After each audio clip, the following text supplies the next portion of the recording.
Gold, trusted gold buyers. మీరు తాకట్టు పెట్టిన బంగారాన్ని విడిపించి ఈ రోజు ఉన్న మార్కెట్ ధరకు కొనబడను.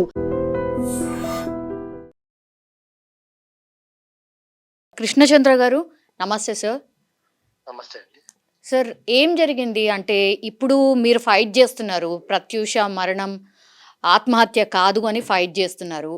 ఇప్పుడు దానికి సంబంధించి సుప్రీంకోర్టు క్లియర్ కట్ ఆదేశాలు ఇచ్చింది సార్.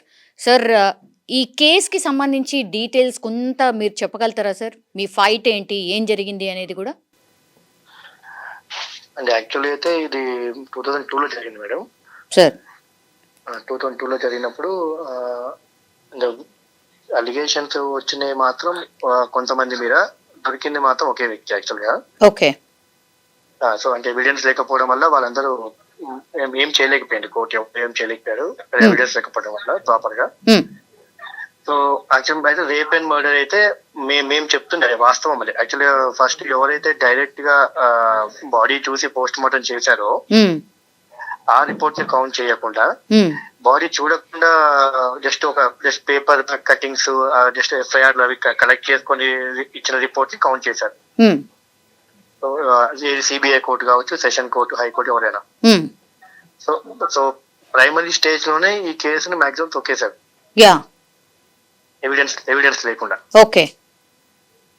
మెయిన్ బేసిక్ గా ఏ మర్డర్ కేసు కానీ దేనికైనా పోస్ట్ మార్టం చెప్పితే మోస్ట్ ఇంపార్టెంట్ అది యాక్చువల్లీ. అవును.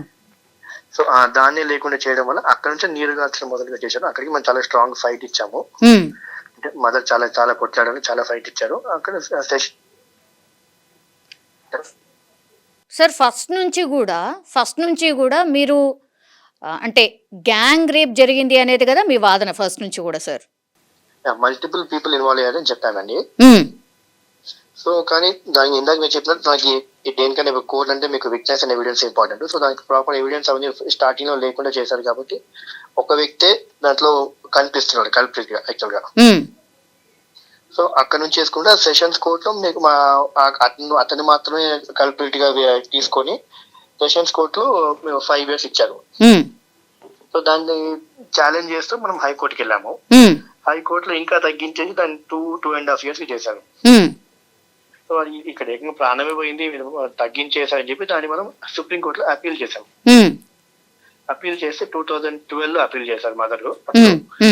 2012లో అప్పీల్ చేశారు. అది ఇప్పుడు హైకోర్టు ఆర్డర్ నే విత్హెల్డ్ చేస్తాం, అంటే దాన్ని కంటిన్యూ చేయండి అని చెప్పి ఇచ్చారు. ఓకే. అది స్టేటస్. ఎస్. ఇప్పుడు సిద్ధార్థ్ రెడ్డి ఎవరైతే అంటే ఉన్నాడో ఆయన పూర్తిగా శిక్షనే రద్దు చేసుకోవాలి అని చెప్పి సుప్రీంకోర్టును ఆశ్రయించాడు కదా సార్? అవును అవును మేడం. మొత్తం అంటే నేను ఇన్వాల్వ్ అయ్యి లేను, నాకు శిక్ష పడద్దు అనేటువంటిది, అంతేనా? ఎగ్జాక్ట్లీ. మేమేమో శిక్ష పెంచండి, ఇక ప్రాణం పోయింది అన్నాము. ఆయనేమో నాకు సంబంధం లేదు, నాకు శిక్ష కూడా వేయొద్దు అని చెప్పి తను వెళ్ళాడు. ఓకే. ఇప్పుడు సిద్ధార్థ రెడ్డి పిటిషన్ను కొట్టేసింది కదా కోర్టు? సిద్ధార్థ రెడ్డి వేసిన పిటిషన్ కొట్టేసింది, హైకోర్టు ఆర్డర్ ని కంటిన్యూ చేసింది. ఓకే. ఇప్పుడు ఏంటి సార్ ఇప్పుడున్నటువంటి స్టేటస్ ఏంటి ఈ కేసులో? అదే మేడం, తన ఇక్కడ లేడు కాబట్టి, తను అవుట్ ఆఫ్ కంట్రీలో ఉన్నాడు కాబట్టి తనకి కొంచెం టైం ఇచ్చింది సుప్రీంకోర్టు. ఇమీడియట్లీ సరెండర్ అన్నాడు యాక్చువల్ గా. బట్ తను ఇప్పుడు అవైలబుల్ ఇండియా లేడు కాబట్టి రావాలి కాబట్టి కొంచెం టైం ఇచ్చింది యాక్చువల్గా court. He should surrender compulsory. Okay. ఒకవేళ 4 వారాలు గడువిచ్చింది సార్, అంతేనా? అంతే మేడం. 4 వారాల లోపల రాలేదనుకోండి, ఫర్దర్ స్టెప్ మీ ఫ్యామిలీ నుంచి ఏముండబోతోంది సార్? అదే మనమేమి స్టెప్ తీసుకోవాలి. ఇటు సుప్రీంకోర్టుని ఆర్డర్ లెక్క చేయని వ్యక్తి ఇంకెవరు లెక్క చేస్తారు మేడం. ఓకే. సుప్రీంకోర్టు అయితే ఫైనల్ వర్డిక్ట్ కదా. అవును అవును. దాన్ని నేను లెక్క చేయను అంటే తన యాటిట్యూడ్, తన క్యారెక్టర్ ఏంటో అందరికి అర్థమైపోతున్నప్పుడు. ఓకే. 2002 నుంచి మీరు ఫైట్ చేస్తే సార్, అంటే 2002లో ఇన్సిడెంట్ జరిగింది, అప్పటి నుంచి కేసు కానీ ఈ ఇన్వెస్టిగేషన్ కానీ అంతా జరిగితే 2026లో మీకు ఈ వర్డిక్ట్ అంటే కొద్దిగా మీ ఫేవర్లో వచ్చినట్టు లెక్క, అంతేనా? అదేనా? 2020 చాలా long fight madam. Mother actually దీంట్లో నా ఇన్వాల్వ్మెంట్ కంటే మదరే అంతా చేశారు. చాలా లాంగ్ ఫైట్ ఉంది మదర్ది, చాలా లాంగ్ అండ్ చాలా హార్డ్ ఫైట్ అని చెప్పచ్చు యాక్చువల్ గా. ఓకే. చాలా అలాంటి చేశారు. వర్డిక్ట్ మాకు ఫేవర్ గా వచ్చిందా అంటే మేము అంతగా అయితే అనుకోం మేడం ఫేవర్ గా వచ్చింది అని. ఎందుకంటే ఇక్కడ ఒక వ్యక్తి లేరు, అక్కడ ఒక వ్యక్తి ఉన్నాడు. మాక్సిమం సరే సుప్రీంకోర్టు అనుకోండి 2 years అనుకోండి, 2 years అయితే ఇంత ఫ్రీ బోర్డు కదా. అవును. మరి మరి ఇక్కడ మేము మా సిస్టర్ లేదు కదా అసలు కంప్లీట్ గా. అవును. సో లేని వ్యక్తికి 2 years తప్పు చేసి ఓన్లీ 2 years శిక్ష అంటే అది మాకైతే ఒబే చేస్తాం. మేము సుప్రీంకోర్టు ఫైనల్ ఆర్డర్ ఎవరికైనా ఒబే చేస్తాం, but we are not satisfied actually. Okay, అసలైతే మీ ప్రకారం ఏం శిక్ష పడాలి సార్? యావజ్జీవ శిక్ష అడిగాను మేడం యాక్చువల్గా. ఓకే, లైఫ్ ఇంప్రిజన్మెంట్ అడిగారు. ఓకే. సో 4 వారాల తర్వాత ఇప్పుడు అతను వచ్చి మళ్ళా లొంగిపోతే గనక ఫర్దర్ గా మళ్ళీ ఇన్వెస్టిగేషన్ స్టార్ట్ అవుతుంది, అంతేనా సార్? ఇన్వెస్టిగేషన్ ఫర్దర్ తను జైలుకి వెళ్తాడు డైరెక్ట్ అంతే. దీనిపైన అప్పీల్ అంటూ పెద్దగా అంటే ఏం ఉండకపోవచ్చు. Okay, okay. ఫైనల్ ఇది ఫైనల్ అయింది అనుకోవచ్చు అంతే. ఓకే, సో 4 వారాల లోపల ఇప్పుడు సిద్ధార్థ్ రెడ్డి అనేటైనా వస్తాడని మీరు ఎక్స్పెక్ట్ చేస్తున్నారు, అంతేనా సార్? రావాలి మేడం, అంటే ఖచ్చితంగా సుప్రీంకోర్టు మీద తనకి ఏమాత్రం గౌరవం ఉన్నా వస్తాడు. లేకపోతే తన క్యారెక్టర్ తను ఎస్టాబ్లిష్ చేసుకుంటాడు పబ్లిక్ లో. మేము చెప్పింది నిజం అన్నట్టు అర్థమైపోతుంది. ఇప్పుడు సిద్ధార్థ్ రెడ్డి బ్యాక్గ్రౌండ్ ఏంటి సార్? వాళ్ళ మదర్ ఫాదర్? వాళ్ళ ఫాదర్ అయితే contractor madam, railway contractor, railway road contract something. Okay. ఇప్పుడు వాళ్ళ బేసిక్ గా అప్పటి నుంచి పెద్ద మాకు తెలియదు మేడం వాళ్ళది. ఓకే, బట్ వెల్ ఆఫ్ అంటే వాళ్ళ మంచి హైలీ ఇన్ఫ్లుయెన్షియల్ ఫ్యామిలీ, మంచి రిచ్ ఫ్యామిలీ. ఓకే. సిద్ధార్థ్ రెడ్డిని అంటే ఫ్రెండ్ కాబట్టి, ప్రత్యూషకి ఫ్రెండ్ కాబట్టి కలిసారా సార్? మీరు ఎప్పుడైనా కలిసారా? లేదు మేడం, నేను ఎప్పుడు కలవలేదు. నేను చాలా టూ స్మాల్, అప్పుడు చాలా చిన్న పిల్ల అన్నప్పుడు. ఓకే. అక్క చనిపోయే టైం చాలా చిన్న, నాకు తెలియదు. నేను డైరెక్ట్ చూసి కోర్టులో చూసాను. ఓకే, దీని గురించి మదర్ ఏం చెప్తున్నారండి? అంటే మదర్ వాదన ఏంటి? మదర్ అదే మేడం, సేమ్ వచ్చింది ఒబే చేయాలి order, but not satisfied. Okay, ఇప్పుడు సిద్ధార్థ్ రెడ్డిని రప్పించే ప్రయత్నం అంతే కదా సార్? అంతే మేడం, తను అంటే రప్పించాం. సుప్రీంకోర్టు చెప్పింది కాబట్టి వస్తాడని అనుకుంటున్నాం మేము. వచ్చేసి తెలుస్తాం. అదే సరెండర్ అయితే అవుతాడు, కంపల్సరీ అవ్వాల్సిందే.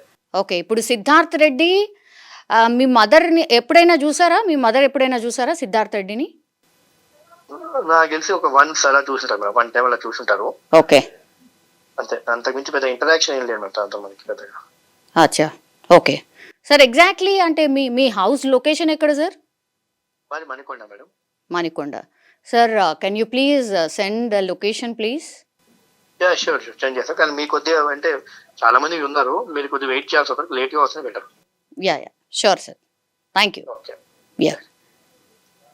సో ఇది సినీ నటి ప్రత్యూష ఎవరైతే ఉన్నారో 2002లో చనిపోయారు. తను 2002లో చనిపోయింది. ఫిబ్రవరి 23వ తారీఖున ప్రత్యూష చనిపోయారు. మనకు తెలుసు తను సినిమా యాక్ట్రెస్, కొన్ని సినిమాల్లో నటించింది, కొన్ని హిట్స్ కూడా కొట్టింది. అట్లాంటి టైంలోనే యాక్చువల్లీ సిద్ధార్థ్ రెడ్డి ఎవరైతే ఉన్నారో, సిద్ధార్థ్ రెడ్డి అండ్ ప్రత్యూష చాలా క్లోజ్ ఫ్రెండ్స్ అని ఒక రూమర్ ఉంది.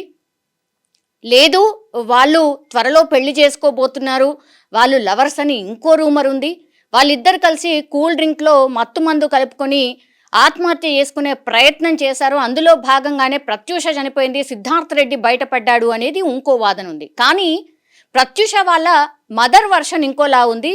లేదు, నా బిడ్డ మీద గ్యాంగ్ రేప్ జరిగింది, సో పూర్తిగా ఈ కేసుని మిస్లీడ్ చేసే ప్రయత్నం చేశారు. ఎందుకంటే సిద్ధార్థ్ రెడ్డికి పూర్తిగా అంటే వాళ్ళు వెల్ సెటిల్డ్ అండ్ బాగా డబ్బులు ఉన్నటువంటి వ్యక్తులు కాబట్టి వాళ్ళు ఇన్ఫ్లుయెన్స్ చేయగలిగినరు. నా బిడ్డ మరణాన్ని ఆత్మహత్యగా చిత్రీకరించే ప్రయత్నం చేశారు అనేటువంటిది. కానీ ఇందులో వీళ్ళు వాదన చేయడం, అట్లాగే కొన్ని ఎవిడెన్స్లను కూడా వాళ్ళు ఇవ్వడంతో ఇప్పుడు సిద్ధార్థ్ రెడ్డి అనే పర్సన్ ఎవరైతే ఉన్నాడో, సిద్ధార్థ్ రెడ్డే నిందితుడు అని తేల్చింది. కానీ సిద్ధార్థ్ రెడ్డితో పాటు అక్కడ ఇంకో 4-5 పర్సన్స్ ఉన్నారు అనేది ప్రత్యూష వాళ్ళ మదర్ ఆర్ వాళ్ళ ఫ్యామిలీ వాదన. కానీ సుప్రీంకోర్టు మాత్రం ఎవిడెన్స్నే చూస్తుంది కాబట్టి ఎవిడెన్స్ ప్రకారం సిద్ధార్థ్ రెడ్డి ఇన్వాల్వ్ అయి ఉన్నాడు అనేటువంటిది అక్కడ ఎవిడెన్స్ అయితే ప్రొడ్యూస్ అయింది. కాబట్టి సిద్ధార్థ్ రెడ్డి 4 వారాల లోపల ఆయన ఖచ్చితంగా సుప్రీంకోర్టుకి హాజరు కావాల్సిందే అనేటువంటిది ఆదేశాలు అయితే జారీ చేసినటువంటి సిచ్యువేషన్. ఇప్పుడు సిద్ధార్థ్ రెడ్డి ఇక్కడ లేడు, ఆయన యుఎస్లో ఉన్నాడు. కాబట్టి 4 వారాల లోపు సుప్రీంకోర్టు ఆదేశించినట్టుగా ఆయన వస్తాడా రాడా అనేది అతిపెద్ద చర్చ. అండ్ ఇంకోటి ఏంటంటే ప్రత్యూష వాళ్ళ పేరెంట్స్ ఒకటే కోరుతున్నారు, అంటే ఫాదర్ లేడు, మదర్ ఒక్కతే, తను సరోజిని, ఆమె పేరు వచ్చేసి సరోజిని, ఆమె కోరుతుంది ఒక్కటే, యావజ్జీవ కారాగార శిక్ష వేయాల్సిందే, నా బిడ్డని అన్యాయంగా చంపేశారు, బ్రైట్ ఫ్యూచర్ ఉండే, ఆమె పెద్ద హీరోయిన్గా ఎదిగే అవకాశం ఉండే, అట్లాంటిది అడ్డాంతరంగా నమ్మించి మోసం చేసి ఆమెను ట్రాప్ చేసి గ్యాంగ్ రేప్ చేసి చంపారు అనేటువంటిది కోర్టులో మొదటి నుంచి ఆమె వాదన చేస్తున్నటువంటి పరిస్థితి. కానీ అక్కడ ఓన్లీ సిద్ధార్థ్ రెడ్డి మాత్రమే దొరికాడు, మిగతా అందరూ కూడా ఆల్మోస్ట్ తప్పించుకున్నటువంటి సిచ్యువేషన్ అయితే కనిపిస్తోంది. ఇప్పుడు సుప్రీంకోర్టు ఇచ్చినటువంటి ఆదేశాన్ని సిద్ధార్థ్ రెడ్డి నిజంగానే పాటించి రాబోతున్నాడా, ఇండియాకు వచ్చి సరెండర్ కాబోతున్నాడా అనేది అతిపెద్ద చర్చ. మరి చూడాలి. సుప్రీంకోర్టు ఆదేశాలు అయితే క్లియర్ కట్గా ఉన్నాయి. 4 వారాల్లోపు సిద్ధార్థ్ రెడ్డి అయితే హాజరు కావాల్సిందే. ప్రత్యూష కేసులో మాత్రం ఒక సెన్సేషన్ క్రియేట్ అయింది అని చెప్పొచ్చు.